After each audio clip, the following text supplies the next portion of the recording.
Hey guys, it's Hannah here and I'm back today with an eyeshadow palette tag. I have seen so many of my favourite YouTubers do the eyeshadow palette 5000 tag, Angelica Nickvis, Samantha March. I'm going to be going off the questions K Bella Beauty added, so I will do that. I think Emily's Makeup Corner just did this one. I think Heather Austin's done it. So many people. I will try and link as many of them down below as I can, but I believe it was created by Chic Geek Makeup. So I will also have that one linked down below. But Kelly added 4 new questions of her own, so I am going to answer those ones as well as the original ones. So I have one double up. Purely because it literally is the only one actually, give me 2 seconds. Alright, I found them. Alright, so, question number 1 is a palette you wore on a special occasion. And for that one, I have my Natasha Denona Glam palette that I wore to my graduation. That is the most recent special occasion. I really like this palette because it is a really beautiful neutral color story that I can kind of wear with anything. I really enjoy this. I am excited to grab the I Need a Nude though, because that is definitely going to be something that I pick up. Palette you love, but it's repetitive. For this one, I have the Sigma Ambiance palette. I don't know, like it's a warm brown palette. It is just a lot of warm browns. And it's beautiful, but it is just kind of a lot of the same, and I feel like the looks I make out of it are very same. It's a very pretty palette though. Very pretty palette. But it is just a lot of that warm brown. Warm brown. Warm brown. And I don't use the brush, but I should. But I just don't have anywhere to store dual-ended brushes. Palette you got your money's worth. Now, this palette is inexpensive, but it's also my most used palette. So whether it was expensive or inexpensive, I would think I'd got my money's worth out of it. You cannot get this anymore, but this is one of my favorite eyeshadow palettes of all time. It is the Urban Decay Fame palette. This is a cool-toned brown eyeshadow palette. And I have used this palette so much. It looks like it's barely been touched, but I've had this for years and I use it still constantly. It is beautiful. I reach for it very regularly. I had it in my makeup basket not too long ago. I've definitely, like this, I think it was only like $15, but still, I wear it so much. Palette that is an amazing deal. I think any of the Viseart Edit palettes are great deals because you get 12 shadows of fantastic quality in such a compact, I keep my plastic on it because this is the Spritz Edit. This is beautiful. You get the beautiful Viseart formula. You get 12 shades and it's, I don't know what the price is. Like, they're not cheap, but they're not the full-size Viseart palettes. And they're just phenomenal. Phenomenal quality, great pricing, and they're removable, and you can kind of change them around. This is the only one I have left in my collection because the color stories haven't worked for me, but if you find a color story you love, these are phenomenal. A quad you love, but wish was a larger palette. Now, if I probably have this as a larger palette, but if you've seen recently, you know my favorite quads are the Charlotte Tilbury. I have 4. My favorite recently is the Exaggerize quad, which is so boring. It is so boring. It is a cream, a kind of bronzy color, a sparkly, cool-toned bronze, and a matte mauvey brown color. But I love this quad so much. I love the combination of formulas, both the kind of satin metallic and the sparkly. I just think it's phenomenal, and if I could have a larger version of this, I would be a very happy girl. But I think one of the reasons I love it is it's because it's a quad, so it's like the perfect look. But gorgeous. You could love the quality of the eyeshadow, but hate the packaging. I think a couple of people have mentioned this. The Patrick Ta Major Dimensions Volume 2 is a fingerprinty mess. Basically, it is a mirrored reflective packaging. I don't want to blind you, so I'm going to hold it down here. And it just gets covered in fingerprints. Covered in fingerprints. And there is no way to keep it clean. And that's just really frustrating to someone who has slight perfectionism. However, these eyeshadows are beautiful. The mattes are really soft and blendable. The metallics are super sparkly and shiny. You've got some kind of duochrome going on with this one here in Desire or Lust, one of them. I haven't used the creams. That's just not what I reach for in this palette. But it's a beautiful formula. But the fingerprints kind of does my head in. Show your dream palette with singles. So I'm kind of cheating on this and basically just showing you my singles palette. This is my MAC singles palette. It has a couple of Anastasia. Now I have 3 singles palettes. And I could have rearranged them to make my favorite. But this is the oldest in my collection. It's good old in a Makeup Forever tin. This is what, like, I bought these singles to make my perfect palette at one point. And this is what it looks like. Now, would this be my perfect palette now? No, because it doesn't have the shiny, sparkly, pretty things that I'd want. So I could have gone through and I could have mixed them with my Cleona and some of my others to make my perfect palette. But I wanted to show you what my perfect palette used to be. Roll of light pinky shimmers, bronzies, matte browns, purples, and deeper mattes. And then pink champagne. Is that pink? No, diamond? Pink champagne. It's from Anastasia. It's beautiful. Pink champagne. Gorgeous. Love that shade. This is what my dream eyeshadow palette used to be. I would now need something with more sparkle in it. I'd need other things.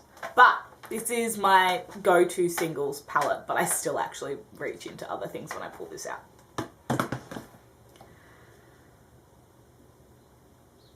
Palettes you like to combine together. I have these on my eyes today. These are the Huda Beauty Nude palettes.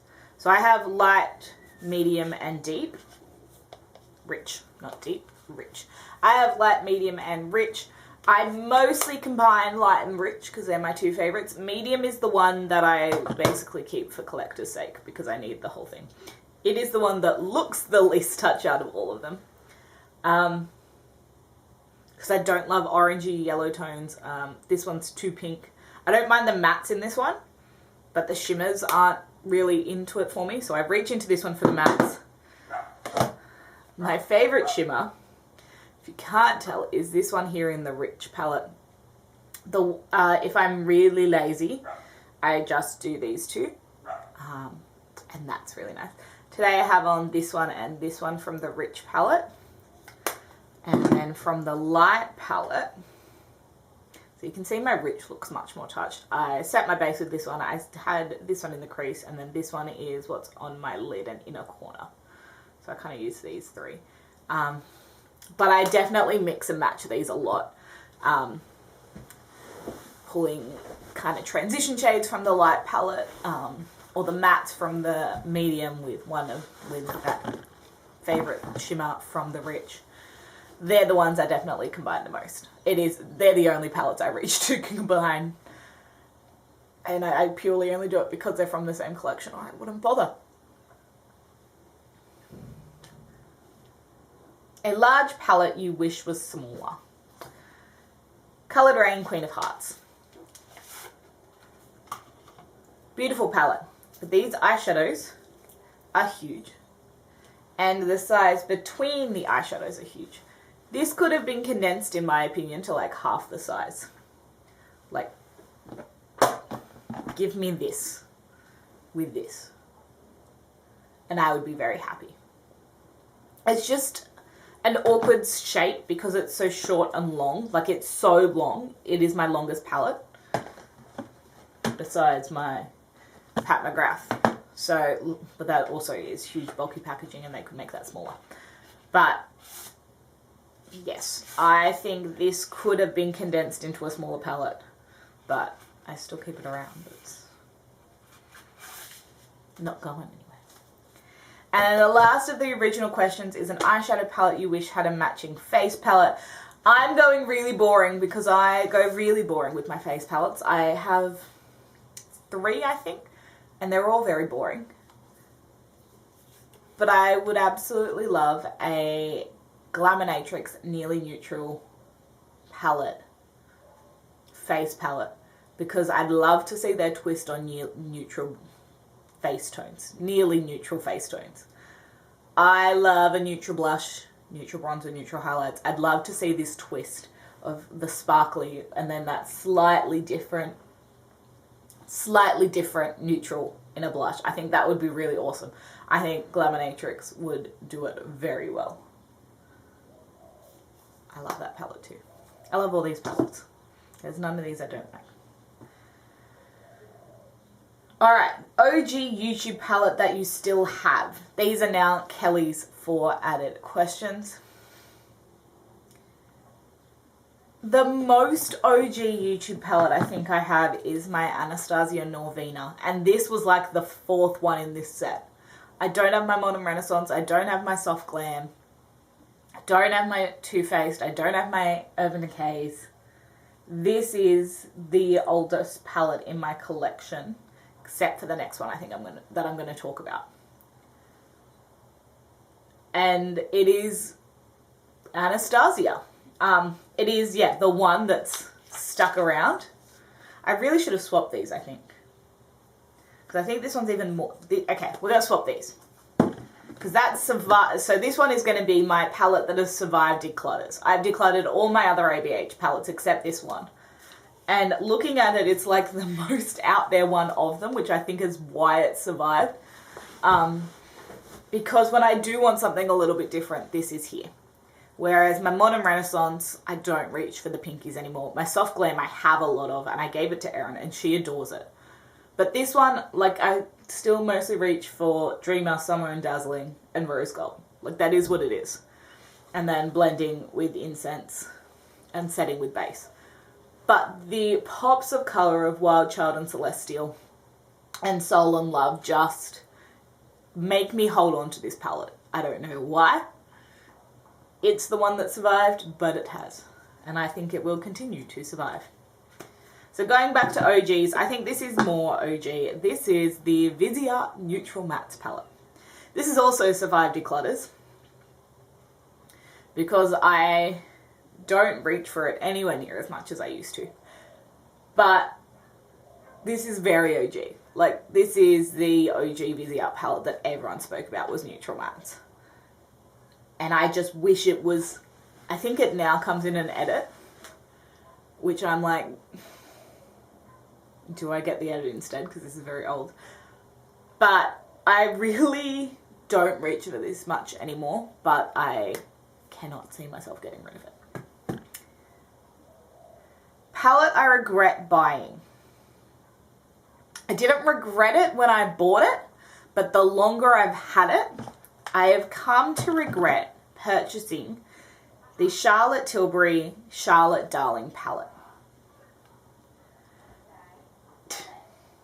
Someone's talking to their dogs. This is just not something I reach for at all, basically. I had it in my makeup basket and I still didn't use it in the whole month. These two, and it's mostly because these two shimmers pull very orange, and I don't love an orange eyeshadow. I don't love a super yellow gold or an orangey copper. And these two pull very orange in that way. So whenever I reach for this palette, I feel like I'm going to get an orangey look, and I just don't love that. You guys know, I've already mentioned the Charlotte Tilbury palette that I love the formula of, and I have 4 of her quads that I love. But this one, and I love, the quality is there for this. It's just the color story is not what I reach for, even when I'm trying to force myself to reach for it. I say as I'm wearing literal purple eyeshadow. And finally, a palette that deserves more love. Oh, Pat McGrath. I keep it in its box and everything. And I think it's because I keep it in its box that I use it even less than I do. This is an expensive palette. I should use this more. I really should. But I don't love the color story. Strange. No, I like the color story. I just don't think it goes well together. The only 2 mattes in this palette are this one here and this one here. And if I'm using any of the special shades, this matte doesn't work. So I have to pull in something that's warmer or more neutral, basically, because this is super cool, if I want to use any of the 4 special shades in this palette. This works with these 4 shimmers, and it works to be deepened up with this, but it actually ends up pulling, it's Nude Mauve, I think. Okay. Velouria. It ends up pulling a lot darker than I want it to. So even when I'm putting it in as a transition, it deepens up really quickly and doesn't give me that soft transition. It gives me a crease color. So it just, because I have to reach for other things with it, I don't give it the love it deserves. It's an expensive palette. Honestly, I'm actually going to take it out of the box and just put the box separately because the box is breaking. So let's do that. And see if that actually helps me use it more. We'll see. But as I close this up, that is it for the Eyeshadow Palette 5000 tag. Please, if you create videos, do this tag and let me know. I'd love to see them. If not, let me know your answers in the comments. I'd love to read them and chat with you down there. Thank you to all the lovely ladies who have done this video. I will try and remember to tag them all link all their videos in the description box. But do let me know if I've missed anyone. Give this video a thumbs up if you liked it and click subscribe to stay tuned for more. And I'll see you in the next one. Bye guys.